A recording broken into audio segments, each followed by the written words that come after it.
നിരവധി കേസുകളിൽ പ്രതിയായ യുവാവിനെ കാപ്പ നിയമപ്രകാരം കരുതൽ തടങ്കലിലാക്കി. ശാസ്താംകോട്ട പള്ളിശ്ശേരിക്കൽ സ്വദേശി ബാദുഷിയാണ് കരുതൽ തടങ്കലിലാക്കിയത്.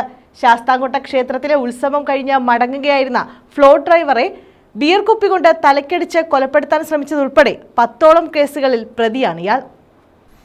നിരവധി കേസുകളിൽ പ്രതിയായ ശാസ്താംകോട്ട പള്ളിശ്ശേരിക്കൽ മുറിയിൽ മുളയ്ക്കൽ തെക്കതിൽ 30കാരനായ ബാദുഷിയെയാണ് കാപ്പ നിയമപ്രകാരം 1 വർഷത്തേക്ക് കരുതൽ തടങ്കലിലാക്കിയത്. ശാസ്താംകോട്ട ക്ഷേത്രത്തിൽ ഉത്സവം കഴിഞ്ഞ് മടങ്ങുകയായിരുന്ന ഫ്ലോട്ട് ഡ്രൈവറെ ബിയർ കുപ്പി കൊണ്ട് തലക്കടിച്ച് കൊലപ്പെടുത്തിയതുൾപ്പെടെ 10ഓളം കേസുകളിൽ പ്രതിയാണ് ബാദുഷ.